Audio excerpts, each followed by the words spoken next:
No response. And we got Collins like in, I don't know, some kind of like delivery space where he can't share.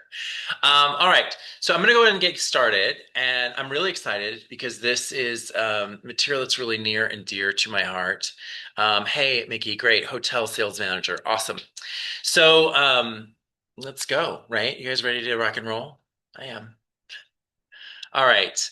So, so this is the AI Impactful Business Strategy. And what I do is I specialize in helping people build seven-figure business plans with nine-figure thinking to do good.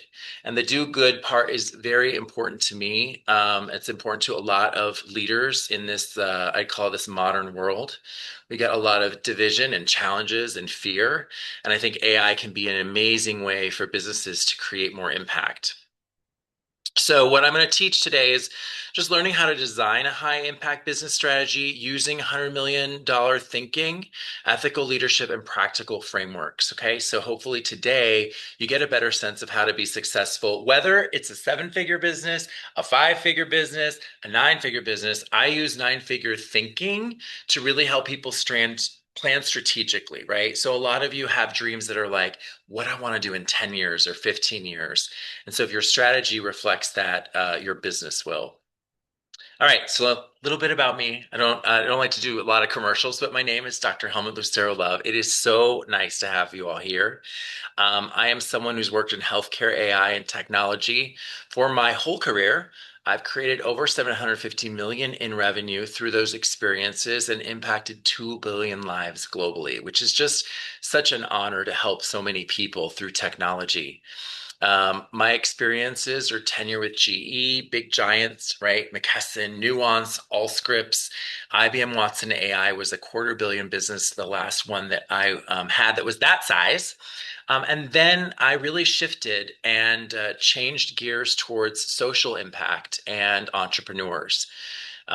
I do have an MBA, I'm an engineer, but I did a couple things. I started a media company and ran a podcast called The Gaily Dose, which just to elevate the gay community, and The Gaily Impact, a nonprofit focused on financial personal development, and wrote a book on spiritual awakening. And with all that, my focus now is to help entrepreneurs to use the tactics that I learned for years and honed in these $100 million organizations, right, to really help them create plans that help them to grow, to create positive impact, and to use AI. It's something that early on at Allscripts, when I was developing and innovating there, I realized how much this would have impact in the world, and so I want to help others like you to have impact as well. Hello, Santosh. Great to have you here. If you'd mind, yeah, if you'd mind sharing what it is that you do. I run a small company. We do a lot of electronic medical record integration in cloud. We're doing mostly DevSecOps work now, trying to do AI. So Okay, perfect. yeah, Perfect. It's a perfect topic because I'm a healthcare background and AI. We'll talk about some of my experiences there. So I hope this is helpful for you in this discussion. thank you. All right. So I just did my little intro on who I am. Oh, that's a image of me. Okay. All right, let's talk about what we're going to talk about today. So we're going to talk a little bit about what is strategy, and then we're going to talk about why strategy is important. I'm going to use a couple examples that are hopefully that you can relate to. Okay. I'm going to talk a little bit about what an impactful strategy is. And then I'm going to talk a little bit about how to implement one with your businesses, whether it's the app business you're doing, Natalie, Santosh, yours, Teresa, you or Mohammed or whoever is looking at building a new or different shift in their business. So the first piece question I have here is what is strategy, right? And what do you all think strategy is? Any ideas? Any thoughts? Work plan. Um, Work plan? Yeah, Yeah. planning. Yep. So think about this, if you build a house, you have plans for your house, right? If you buy a home even, you got a plan to figure out how to pay the mortgage and do that kind of work.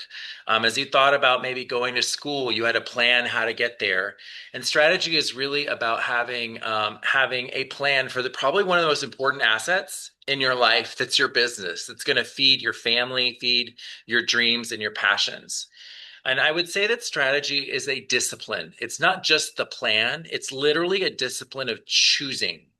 Okay, so it's not just the activity of putting the plan together, but you're making choices. Where am I going to play? How I'm going to win? And the hardest part is that that keeps coming at you, right? So you know like the little phrase about I'm driving the bicycle and changing the seat. Anyone ever feel like that running a business, right? We're literally doing that all the time. And so strategy is learning the art of making choices, the art of making choices, which is really quite to being human, right? Like we are literally strategic little beings that are making choices in every area of our lives. And in business, the actual word strategy, interestingly enough, comes from a Greek word, which actually links itself to the commander generalship of an army. Okay, so it was really how to coordinate movement, plan, oppose, and like long-term position an army to be successful, right? That's a super masculine, aggressive term, right? I was going to use strategy to win a war. And that's where you get things like strategy and tactics, right? Strategy was like how you're actually going to move the thing, and tactics were like small little troop movements. And the reason this word's important and what I want to frame for you all about strategy is this is a war term, right? It's a war term. But in many ways, business, we have forgotten in modern times that business at its root is an art of loving one another, right? So if you think about it, right, when I'm creating something to help support you, your family, your needs, your medical needs, horses, right? I'm actually helping someone. I'm giving someone support, aid, and love. And so what really I think of business strategy is taking the arts of war, right? And really applying them to helping create value and helping others in society to do well. How many people get way more excited about helping a strategy of love in the world versus a strategy of war, right? Yeah, right. So, and that's an important thing for the way I teach and the way I lead. For me, I got into healthcare technology because I wanted to impact the world through love.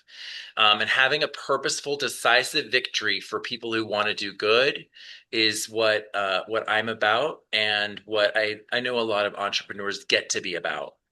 And that's why I get excited about entrepreneurs because we get to actually make decisions with our dollars, right? Directly from your heart to the world. All right. So I want to talk a little bit about AI as an advancement that we know is it's happening, right? But it is something that's advancing faster than leaders or business owners can often adapt to, right? And there's a lot of examples of this. You see here, I've got the 68% change failure. Like that means 68% of people take on AI and they actually don't implement it well and it fails. Okay. So that says like caution, proceed with care does not mean don't go forward. It's important to proceed with care. $8.8 trillion dollars is lost annually from disengaged workers and specifically associated with AI and technology and people feeling either overwhelmed, right? The AI is going to replace them, or they just don't feel like they're very engaged in the process of their work. When you take that down to an entrepreneurial level, that's about like just imagine $8,000, right? Of loss of productivity, of capability because you didn't incorporate AI into your business or you didn't address the human side of it. Okay, so you've got 64% of executives and leaders are unprepared for AI transformation. That's probably why you're here. How many of you guys feel that? Type in the chat, unprepared. Okay, it can be challenging. And you all know as well as I do, and maybe you know people who've already been displaced by AI, but we know more and more of that is coming, which means more and more people will be stepping into the roles of being entrepreneurs. And that's why I'm so passionate about doing this work because I really want to help people to do good with AI and technology in small businesses. So, what you notice about this is that this isn't about AI being a problem per se, but it's about leadership having to change and shift and strategies having to change and shift and think differently in the age of AI. Because the truth is this AI can really rapidly accelerate things. But if you're not strategically thinking in a rapid, multiple, month or quarter framework, what is AI doing for you? Or if you're laying down AI and tech on a bad strategy, right? If you're building an app and you haven't thought through how to respond to your clients or how to think through their next needs, you may be wasting your investment in terms of AI. So it's something very important to think about. All right. So why strategy? I'm going to use a couple examples for you all. And this is something that I've noticed in my last 2 years. I've spent an incredible amount of time with entrepreneurs, coaching them and working with them. And what I found often is that we'll do like, I want to do speaking or I want to work on, building my email list, but a lot of people are looking at core strategy. And I want to give you all some examples of real life that you can relate to. So, anyone want to say what the strategy was at Southwest, or do you remember? Can you recall? This is kind of a classic business example. Two bag is free. What did you say? Two bag is free. Bag is free. Bag is free. That's a part. Yes, kind of a all-in-one pricing, right? Yeah. Yeah. So let's Yeah, what was South. it? You go ahead. I'm sorry. I was just gonna say it was something about like bringing like affordable travel to the people, I feel like accessibility to flights. They did. They did. And the way they did that, it was a very, very clear strategy.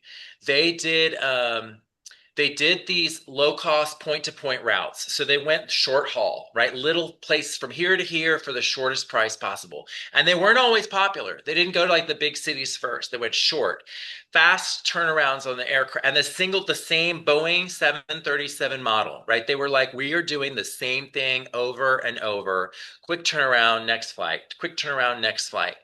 And because they had that core strategy, which is a decision, right? Early up front, they said, this is what we're going to be. We're not going to be this. We're not going to be that. We're going to be this. And what that did was it made them an incredible amount of money in a very unprofitable space. Airplanes weren't very profitable. No assigned seating. You guys remember that fast gate turnaround? So the strategy really introduced massive success. And they did that by being very clear. Okay. And a lot of us, me too, I've done this too. We're not clear, crystal clear about our strategy, and we aren't assessing it often enough, and then making sure that we're thinking through all the long-term consequences. We kind of just go here and there and react, and that's not how we want to be. All right, here's another fun one. I love this one. What was their strategy? What was Apple's strategy? Anyone? To me, coming from an IT background, uh, I always prefer Apple product over Android because they don't allow backdoor for, even the federal and, even for people who wanna, surveil us, so, uh, Yeah, yeah. And the reason for that is design. So what they did was they did integrate hardware, software, and services. Okay, this whole comprehensive thing. Buy my thing, amazing software on top of it, right? Which was design excellence. You'll see that at the bottom, design excellence, right? They wanted to be like amazing user experience. But what that did after you were sort of drawn in by that is they got you to the App Store, right? And the App Store was an amazing experience because that was like a whole ecosystem, right? And then you had services that you got from there, which made a lot of good money. And then you got the next product and the next and soon you were just this ecosystem of Apple, right? And so that was a very specific strategy to say, hey, we're going to be the most best designed, right? We're going to position premium, top notch, and we're going to continuously put people in this cycle of a device, the store, the services, and lock them into an ecosystem. So it didn't just kind of like happen, right? And so as you think about your business, you get to think about how am I thinking about my business in this way? What is my strategy for my business? And I'm going to use one more example for you all that I love. Um, Yay! What is this? For some of you who are not in the US, this you may be like, what? I'm not sure. This is Blockbuster and Netflix. Blockbuster was the big VCR. You kind of go into the store and there were all these VCR cartridges that you could rent to watch. And then Netflix came out and it was completely digital media, available to watch from your home using the internet. What happened here, y'all? Any guesses? To me, they didn't modernize, they didn't make it easier for people to, rent it. People had to literally go to a store. With Netflix, you could order online, mail in order in the beginning, and then now you can Yeah, stream it online. So they make it easy. Like, they went with the technology, like they went with the trend. good answer. So I would say, at the end of the day, so Blockbuster here, they made this strategic mistake of kind of being like, we're a store model, right? They got late fees for revenue and they just invested in that and they denied digital, right? And that actually completely killed the company. Whereas Netflix came in and they were like, hey, let's go towards streaming, subscriptions, just like you said, right? And they aligned better. So now here's the thing. What really happened is Blockbuster wasn't paying attention to what was changing. They were not thinking about value moving somewhere else. Okay. And what will happen to us in a different kind of world. And if you are on this call and you are a living, breathing human, welcome to the world of AI. We are presently facing this, every one of us, in some way or another, right? It's like a new force is upon a new force and wind, and your strategy will determine how you'll do in the next sequence. And that's a little foreboding because we're all like, like we don't like change. But for the person who's really thinking about where the ball's going and how your business can transform, this is exciting because this means you may be able to stay differentiated and do something different or enter the market. If some of you all, put in the chat if you're an entrepreneur or if you're looking at getting into entrepreneurship, like new, put new if you're looking newly to get in, because I think this is an interesting area that a lot of people, have not been trained how to be an entrepreneur. A lot of our education systems on kind of going somewhere to work, right? Whereas an entrepreneur really is creating on their own. And there's a lot of reasons that we want to ensure AI success. So here's the thing we know. If we actually look at the data, we know that people who use AI do transform when they do it successfully. So look here at the before and after AI in this lovely pink. Revenue growth, check. Employees retained. If you have a team of people, they are more likely to be retained when you do it well. Your clients can be more satisfied when you do it well, and you can get, innovation projects completed faster and more thoroughly, when you and they multiply. You get more and more innovation within your company. So that there's clearly like good trajectory, right? When you do this, the challenge is, remember, I believe I shared that there's a large degree of failure with AI. And what people don't realize is there's absolutely a technical component of this, right? Like, how do I put this in my business? Where do I put it in? Absolutely. But there's culture integration. And for entrepreneurs, like for me as an entrepreneur, I'm like, does this work with me? Right? Like, I've tried a scheduling AI app. It was horrific because my workflow, my culture, setting up a scheduling event is really important to me for connecting with someone, right? Especially if I meet them out. And, the reschedules, I did not appreciate that piece. Your development of employees, people aren't going to always be able to do the same thing. And you have to think about that for your client too. If you're introducing AI to them, just because you introduce it doesn't mean that people know how to use it. Right. So you think about transitioning your business, Santosh. That's not just the change of your own team. It's like, what about them and their world is going to be different, right? Are they going to have to manage your application differently? And then, as small as this looks, if it's off from the strategic vision, right? If it's literally like we're doing what everyone else is doing and it's not in the context of I'm going here and here's how I'm different, then it's just me too. That makes sense? And so it's a leadership question for all of us as we look at where do I adopt AI and how? Okay. So my question is, do you have a strategy? Do you have a clear, laid out strategy of how you are approaching your business? Um, where did you learn how to create that? What were the resources you used? And what is your AI strategy? Do you have one? Have you thought about it? Have you looked at how AI might help you in the different areas of your house, your business house, right? As you're going through the rooms, looking at where can we put AI in here, or where do we want to avoid it entirely? And then the other question I have here is how often do you update your strategy? Right? How often are you looking at your strategy and just going, hey, where are we in this area, this area? What has moved? And I'll talk about some of those areas to look at in just a second. Okay. But I will tell you that a house built without a blueprint is going to be a failure. Right? A life built without some kind of blueprint or structure is often a challenge and a failure. I don't mean that we don't mess up along the way, right? But we keep readjusting our strategy. Same thing with our business. So I'm going to share with you all the impactful strategy. And this is a strategy that I have developed after, what is it, over 25 years working in multi-billion dollar companies, but always on, I call it $100 million opportunities. So thinking long term about how to create $100 million impact. And these same strategies, what I found is in helping people with 5-figure, 6-figure, 7-figure businesses, these same longer term thinking skills are what actually helps them. And I find that even more important in the age of AI.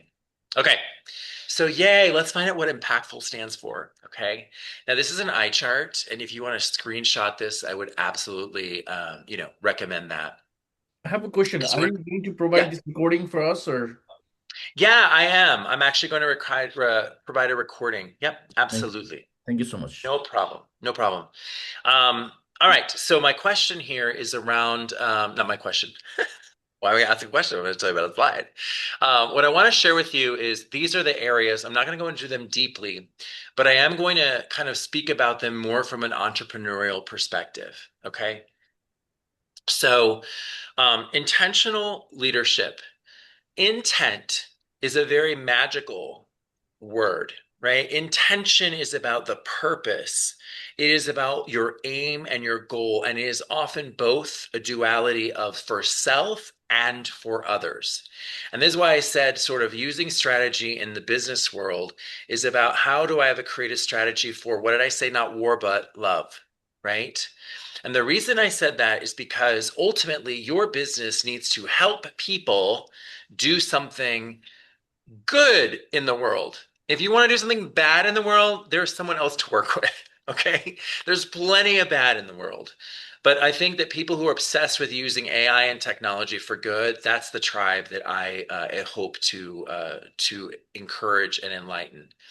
And one of the things that I want to imbibe in you that is truer at $100 million than it is even at five figures or 6 figures is that your purpose, your literal life's purpose, why you're here and what you're pursuing is a huge part of your intention in your business.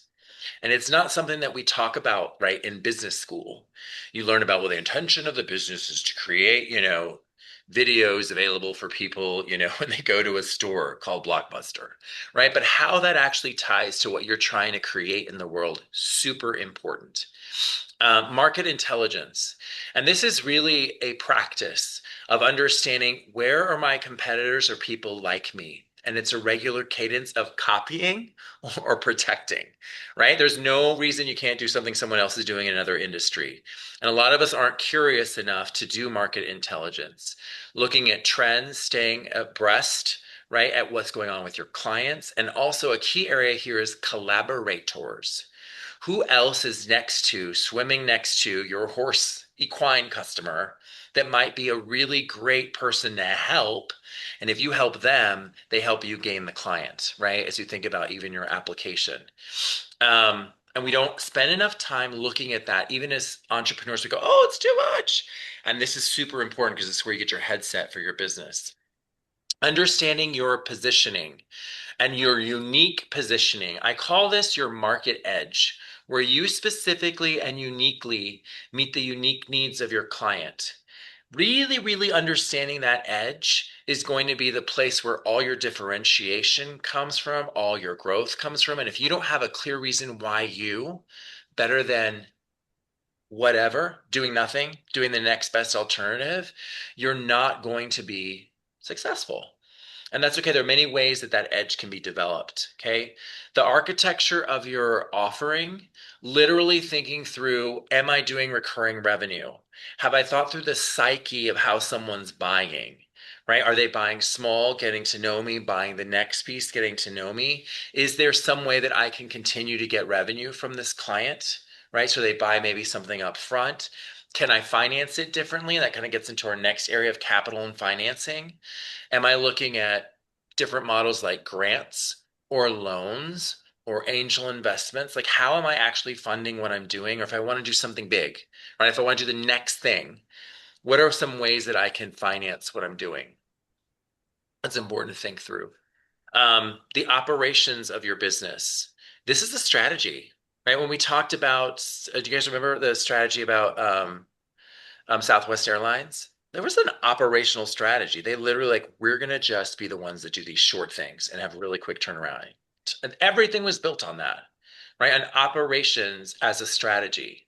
So you may be looking at how can we do something different in this space that no one else is doing and really focus on that. I'll use an example in that area. I'm presently a chief commercial officer for a mental health tech startup. And we're entirely looking at the operations of mental health, specifically around how to apply mental health care with AI outside of the therapist's purview. So it's still part of the record, but it's still giving them therapy basically and support when they're not with a therapist. And that's literally a way of looking at how they're operating. You wouldn't, right? You're extending the reach of someone. Your people strategy. And what I'm going to say about this, it's really important for founders, is this is not always about hires. Okay. Yes, this can be VAs and techs, but this is also about what other people am I collaborating closely with and tightly with. The AI world, and I would say the entrepreneurial world, is going to beg even more for us to create partnerships and tight alliances, okay, with people who can swim with us and next to us. And it's super smart to think about people. And if you have actual people, then you get to actually think through the people strategy, right? How are they aligned to your business? Um, the experience of the client. So, how many people buy? Do you realize how many people buy for the experience? A huge amount of us, yeah, we actually buy because we want to feel a certain way. In fact, if you've done some motivational leadership work, you understand that almost everything, this is like a write down, everything we do is for feeling. Almost everything we do is because we want to feel a certain way. And that may be kind of like, for me, the first time I heard that, I was like, nah, that ain't true. I want the car. I want the house. I want the pride, right? But the reality is, I want to be proud because I want to feel good about myself, right? I want the car because I want to maybe feel like I've accomplished something or I'm capable of loving my three daughters, right? So if you think about that, the user experience, how people feel using your AI and tech is a very important part. How do they feel using your application? Thinking through the experience of someone is literally why they'll come back to you again. Okay, it's a huge part of satisfaction. And I'll tell you a little upgrade note. The number one reason that people will rank something well is not only because you made them feel well, but if you keep telling them what they're getting from you. Meaning, if you were to take let's use I don't know the intricacies of your Equine app, Natalie, but let's just say that someone's using it and they're getting some value, like they're saving money from it or they're gaining time from it. If you're able to show them that value every week or every month in a report, in a visual or something, they are way more likely to love their experience, tell all their friends about it, because they are seeing the results shown to them by you as the creator of the business. So that's something to think about in your user experience. And the beautiful thing is, if you think about user experience intelligently, it's actually going to create what? New clients, right? You love my experience? Amazing. Who do you know? Who do you know that can get the next clients? If you do that and you build that into your business model, right? Then you actually have recommendations and referrals automatically. And that's gold for someone like an entrepreneur. And then your long range roadmap, really thinking beyond like, okay, I'm here right now, but what am I going towards, right? What's my real goal? And how do I kind of continuously come back in and look at all of these factors? This is the impactful framework. And whether or not you are a tiny, tiny startup or you are a large $100 million enterprise, how often you're looking at this placemat is often what's going to determine success. Okay. Any questions about that? Kind of fun. Not daunting. Not at all. Just like so easy to do. No problem. Well, there are some techniques that help with this and some ways of learning. I'm going to give you some examples of how this kind of comes into like real life. Okay. So I'll use an example at IBM Watson Health, right? I had three businesses. We needed to basically, we were losing margin, okay? And we needed to find money. And so what we did was we consolidated, right? I consolidated the product lines, okay, of that $270 million business. It was not easy. You had to like remove certain people, right? And kind of make things smaller because our revenues weren't there. But the intention was, how can we still serve our clients in a market that was not doing well, right? And still make sure that we've got everything managed. And so we had to get really creative and restructure things into smaller lanes. It was not easy, but the intention was to still preserve the clients, preserve the business, and ensure that everyone was still managed while we were going through a slump. That only happened because there was real intention and I would say love for the clients and for those people, the people that were managing the work. Does that make sense? It's very hard to ask people to take on more things. And the way that you can do that is with genuine intention that's good will towards other people. Now, how does that translate for you? That might translate with getting sales, right? You have to have an intention. People feel the intention when you're communicating with them, right? They really do. That you guys can, hopefully, you can feel or experience some of my intentions as I'm talking to you, because these are very real human experiences that AI does not replace, right? All right, I'll use an example of market intelligence. So for 3 years, I was stationed in Germany. Loved it. Amazing. I was like 23 years old, y'all. Isn't that crazy? And I was over there understanding all of the major cardiology markets, okay, UK, China, Japan, Italy, blah, blah, blah, right? So my little 23-year-old self's like traveling all around going, whoa. And what I did was I studied all of these markets and I had to understand where in the world would they use cardiac IT stuff, right? Some businesses didn't need it. Like in Japan, they had plenty of people working. Okay. They took the little retired guys and were like, hey, they're still working. But the Japanese loved data, right? So I figured out that was an opportunity. The UK had real staffing issues. That was an opportunity. But what you had to do was study the market to look for the opportunity. And a lot of times, as small business owners or entrepreneurs, we're not thinking about that and really going like, where can I pivot to that I can make the most impact? And that's why intelligence is important. And also as you're going. So I'm gonna tell you an example, right? Teresa, what you're doing right now, or Jovita, any of you all, that's shifting right now. Like there are other people adopting AI and doing something in your area. And so the question is, what's going on, right? Checking and looking out every so often to find out, and I actually use quarterly for that, but to see what's going on in my market is important for you to think about, hey, where do I need to be moving to? Because copying is it's the best form of compliment, right? When we copy someone else, it means we like what they're doing. So don't be shy to copy. In that case, I didn't copy anyone. I was sort of doing my own thing. Positioning, I'll just tell you all here that there was I don't know if you are familiar with the concept of share of wallet. But basically, we needed to grow and we already had products with some people, but we needed to get a bigger share of their wallet, a bigger part of their dollar spend. Okay. So I took things and bundled them together and really created an attractive, amazing offer so they'd spend more money with us. Right. So if you already have clients, just positioning something that you can uniquely give them that's high value to make them, the ones you already have, spend more with you is about positioning things, right? Does that sound good? Sound like a good idea? Absolutely, right? And so you have to be thinking about how you're positioning to potentially grow. Architected offering. So here's an example where the market, you remember when everything was going SaaS, the very beginning? This is like 2010, 2005, at least in healthcare. And so I built and scaled the first SaaS EMR at McKesson. Okay.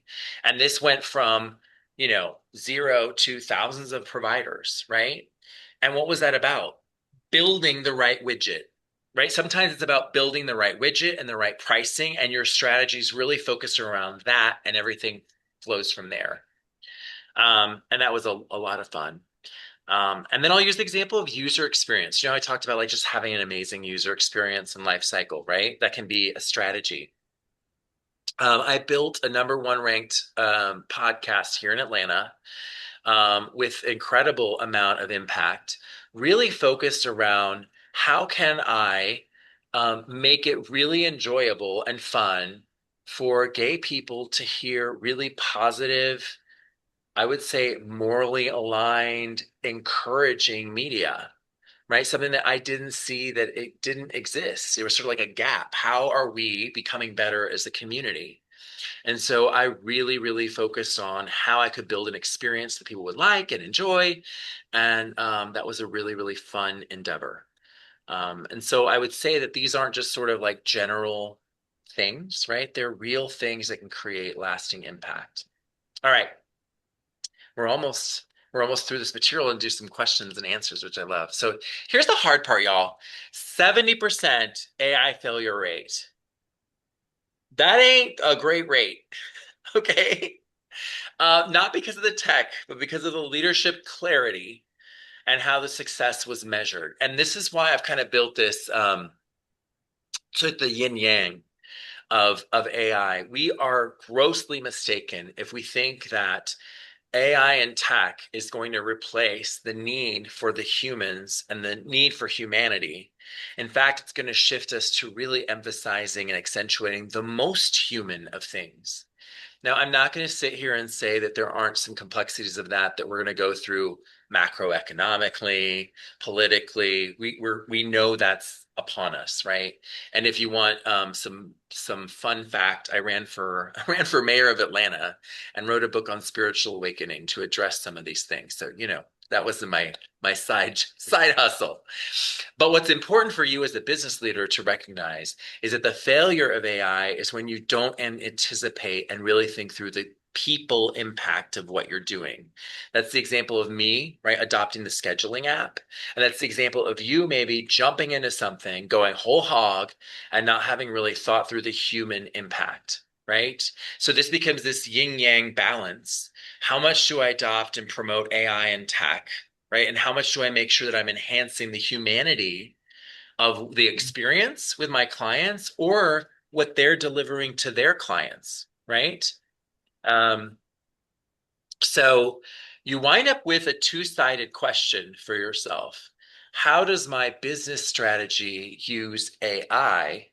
But then how does my poorly spelled people strategy here, people strategy use AI? In other words, how does it impact the human aspect? And am I okay with that? Right? How do those affect each other? This is super important to think through. It's like an extra credit, right? Like already it was like, how do I build the business, the impactful model, right?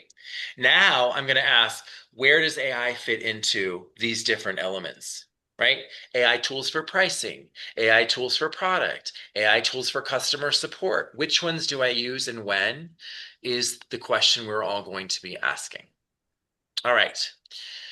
So with all that, implementing your strategy and AI, okay? Because okay, cool. Like we get it. There's a placemat. What do we do? So first of all, I'll tell you, is it worth it? Hell yeah, it's worth it. Okay, so this is early indications of the impact of AI. You see about 91% increased revenue in some reports for small, medium businesses who use AI. Would anyone like that? Hello? Absolutely, right? Productivity, 72%. Now remember, this is for those that did it aligned to their purpose and with thought. So these aren't the failure examples, right? 70% productivity. Sometimes up to a 60% cost reduction in operational costs. And that's really important because that means that you're maybe taking home more profit. That's the 500 to 2,000 monthly savings, right? If they've done an AI driven efficiency program. Um, 42% compete with AI or use AI to be competitive in the way that they're promising what they're going to deliver, right? Maybe now instead of a 9-month strategy, I'm giving you a 3-day strategy, right? Because I've used AI somehow to help me in what I'm delivering for you. And the hours savings is real. So the question isn't like, should I? The question is like, how should I? Where should I? I'm not saying every business, but most businesses are going to benefit somehow from adopting AI. And there's a whole other component, which is the strategy you may choose to build a unique AI capability in your business.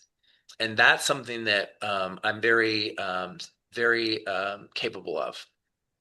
I'll talk to you a little bit about that. All right.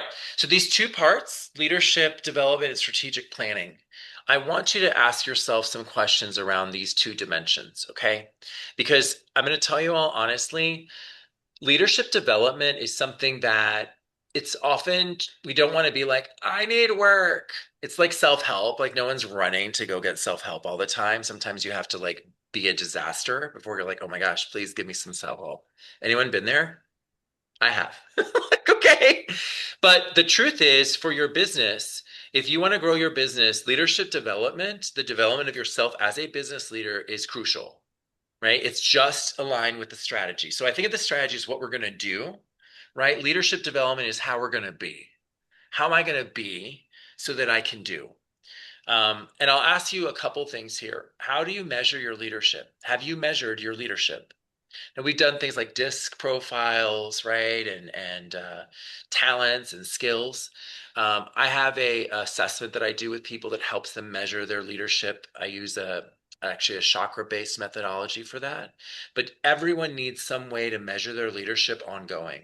So whatever it is, right, I think it's super important for you to think about how you're measuring yourself in your leadership and how often. What is your practice for breakthrough? And I do mean emotional, mental, learned blocks. So a lot of the things that I did in $100 million leadership was breaking blocks in my head that said I couldn't do it that way. You can't do it that way. Oh, there's no way you could possibly think through a strategy. I mean, trust me, someone told me to grow this business. We were 86% market share, the example I gave you of the bundles at Nuance, and they were like, grow the market. And you're like, share of wallet, right? You kind of have to say, you know what, you can find a way. There's always a way to yes. And unless you have that mentality, you won't get there. But the hard part about it is most of us have blocks about through our emotions or our mind and our thoughts around that. And my question to you is, what's your practice for that? What are your daily and weekly leadership rituals? The reality is that this is like training your body, right? Anyone here ever run a marathon or done like a weightlifting beauty pageant? Let's go. Right? Something. The thing is that unless you have rituals to get you there, you don't get there. Right? Your habits get you there. And my question is, what rituals do you have? And do you have a community of other leaders like you who are wanting to do good, who are wanting to leverage AI and technology and can speak to that? Because that is so important. That's the being side. And then there's the strategic planning side. And some of these are the same things I asked you. How do you evaluate your strategy? What's your process? How are you breaking through creative blocks in your strategy? So I use the example. Um, I had a Mormon, former Mormon woman who was developing out her business strategy to help other women who had left the Mormon church and kind of revitalize their sexuality, sensuality, love of self, all those things. And she looked at her kind of landscape of other people like her, and they were all the same. But the difference was she hadn't thought about finances. She hadn't thought about taking a completely other part of the world that a lot of these other speakers weren't speaking to, and how could she incorporate a more comprehensive full life experience for the women she was teaching, right?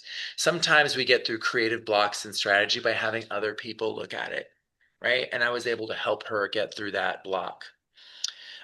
This one's, what are your monthly and annual planning rituals? Like, do you get excited about doing strategic planning? Like, wouldn't you get excited if you were building like a blueprint for your house? Like, oh my gosh, we're going to add this to, right? But we don't always do that with our businesses. We don't get excited, and it's really an exciting thing. And my question also would be like, who do you have as a strategic advisor supporting you in that process? Okay. And those answers might be, they might be me, they might be someone else. What I care about is that the AI is going to amplify what's not working. Okay. So that's all it's going to do. And it's going to make you more successful, but it'll make things move faster. So you have to get to the next level of understanding faster. And I don't know about you, I would love to lead $100 million business, right? But that comes with a way of thinking and a way of being and learning. So I'm going to tell you all that I help entrepreneurs and small businesses. I've created meaningful leadership impact. Um, with those individuals using my techniques. And and I'm actually gonna, I don't know if I can share in the chat. Um, yeah, I'll share in the chat in a second. I'll drop, there's the video that I'll share with you all that does just some testimonials you all can look at your leisure. And I also do specialize in AI tech startups. Okay. So I'm presently a chief commercial officer at Ziora Copilot, but I love technology, and I have helped people put together winning strategies to help them get funding. Okay. To get the next level of funding and the next level of investment. And that's an area that I enjoy greatly. So I will wrap this up simply saying, hey, I would love to spend time with you. I am going to drop in the chat a 30-minute session, which I really call a break the box session. My real goal is in our call to find that next thing that's blocking you from a great strategy or leadership. And for those of you who do decide to sign up, I have a financial freedoms lab experience, which I give people for free from my nonprofit, which is really to help you in your personal finances. And the reason for that is I've seen so many people work with entrepreneurs and they don't help them with their money. And I feel like helping one another to really be great with our money is super important. So I'm going to stop sharing and drop for you all those two links in the chat and take questions from anyone on any of the things I just shared about. And feel free to ask.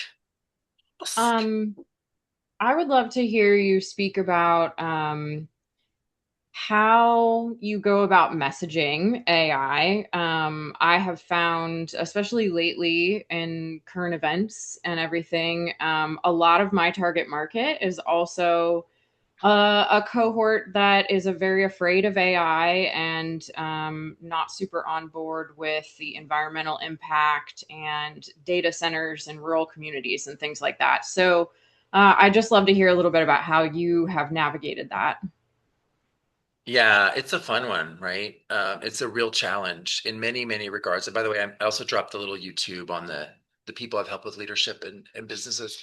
Um, so there's like these two frames in this, and I'm going to tell you that I actually ran my mayoral race and campaign on how AI will, my prayer, my hope, and my knowledge as someone who's worked in AI and tech for a while is that when we apply AI to social services, to education, to even things like wealth sharing, right, to get to government, um, we're going to be able to do things we never did before.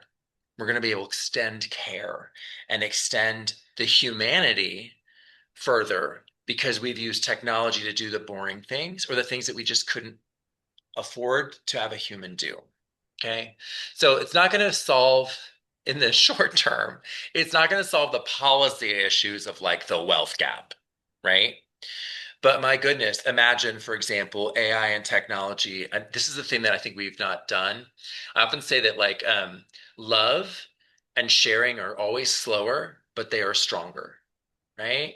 Fear and greed move fast, right? And we're all in the like greedy part of AI phase. We're like, oh my gosh, like the data centers is going to steal their resources, and what are we going to do, and all the job loss, and we're like all the negative things because everyone ran for the greed, right? But the flip side of it is going to be the ability to do things like, the app that I'm working on in mental health for foster care for prison systems where you don't have the one-on-one, but you can use AI and tech. Or imagine the teacher in the classroom not having to be the most gifted at reading, but the most gifted at getting kids to engage in the process of reading and helping them socialize, right? And AI can help with some of the like or whatever, right? So we haven't. So the first thing I say to people is, you haven't even imagined all the good, right? We haven't even imagined all the good. And that's part of our job as entrepreneurs is to care and really get Like I said, excited and find the good in AI. We get the bad.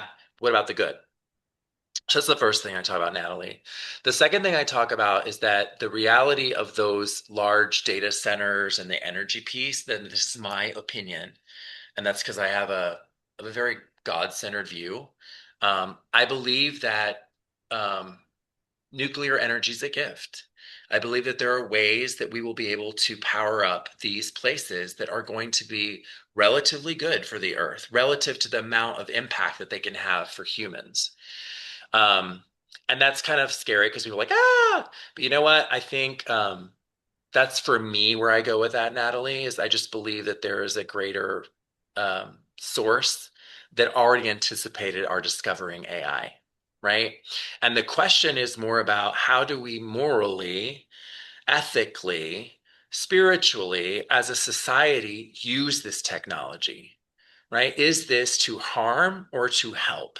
And everything before this, like the internet, like TV, the warnings were always there. Be careful, don't use this the wrong way. And then we were like, oh, it's fine. And it hurt us, right? So the reason we're afraid of this is because I think that we realize the negative impact that AI can have if used nefariously, right? Which only increases the need for really spiritually clear, really grounded, really moral, really wanting to help people, individuals to get involved in it, right? And to understand it, to learn it, and to use it to create good. Um, I'd also say I would tell all of them to be more engaged, not in like in AI ethics within the leaders that they're voting for, if that makes sense. Because ultimately, we're looking to our government to give us the container in which to use AI, right? That's where I go with people, but it's kind of like if you're afraid of it, it's because you know it's very powerful. And the question is, do you want power in the hands of the wrong people? Or do you want to be someone who uses AI smartly, wisely, and helps people with it? That's sexy. That's hot. That's great, right? And that's how I approach it, Natalie. And trust me, I've had when I've been in therapy rooms, like example, a therapist being like, "Oh my gosh, we're going to have AI diagnoses in mental health." We probably will, right? But we're also going to be able to help someone who never could get mental health care. And now the time with the therapist, now I learned, I use the example of using AI to help someone. Now the therapist knows that this kid struggles with bulimia because they talked about it with AI, but never talked about it in the session, right? So there are things that we're going to discover with AI. Um, and so the brave, it's going to be the brave of us who step into it, who will receive the reward, but also the bruises. Is that helpful with that response? that is, yeah, that is so helpful. Thank you very much. Yeah. I do think that AI, it's like a totally esoteric thing, but AI is asking us the most human of questions. Why are we here? What is business for? What is technology for? Is it to serve the wealthy or is it to serve us all? Right? And I think we know the answer. Another question about strategy or leadership or AI. Well, um, I really wanted to ask. I was really keen to join this meeting, this discussion on in AI, because honestly, I don't really understand much. Or where do I get this AI? Like when I'm scrolling on Facebook, I see this. You need to learn these 20 courses on Coursera or what.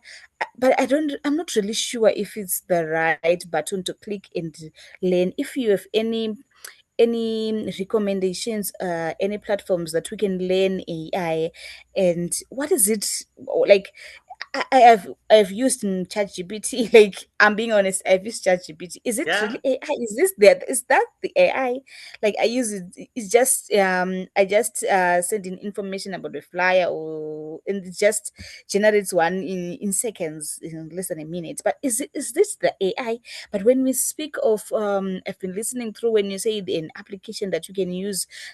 Is it someone who has done IT already? Because as for me, I'm not an IT person. I'm a business consultant and tax consultant in Zimbabwe. And how best can I really use this AI? Some people say it's a model that we can use to, but how do I really go about it? Like, is there a platform? Where do I get it? If I am going to shop How and do I get get it, it? What do I do? I love your yes, questions. I love your yeah. questions and I love your the simplicity of them because it's a beautiful curiosity. So I'm gonna tell you Thank that your answers you. can be found with AI. And let me explain. So you use ChatGPT some, right? Yes. Okay. So ChatGPT has simply learned to answer from all the information on the internet. Okay, like that's a high level way to think of it. Like it has a model that it learned, right? To give you answers based on all that other information. And then it smartly collates it all together and then it gives it to you in a format you can understand, right? And that's a trained model. We call it trained language model. But the short answer, Teresa, is that if you go to ChatGPT and instead of just being curious with me, Helmut, this guy standing in front of you, right? If you went to ChatGPT and say, hey, I am a new person to AI. I work in X doing this in Zimbabwe, right? And I would like to understand the basics of AI. Can you please tell me? It will literally give you the answer for that. And then you might say, okay, where would it make sense to use AI first in my business doing this? And it'll tell you. And maybe it says, you know what, you should use AI for, I'm just going to make something up. It may say you use AI for scheduling. Okay. Then you can go and ask, well, what are some examples of scheduling AI products that I might look at? Where can I find these? And it'll tell you those answers too. The reality is that there's people are using these learning modules. Just think of it like you're learning from all the interactions. There are learning modules that have learned how to schedule people, meaning it's listening in on the email. It goes, oh, Teresa just asked for a meeting with Helmut from 9 a.m. to 9:30. Oh, I'm going to go ahead and the AI automatically sends the calendar invite to both of us. Okay. So it's just learned what to do based upon previous actions people have taken or how it's been programmed. So that's a very short definition, um, a very basic one.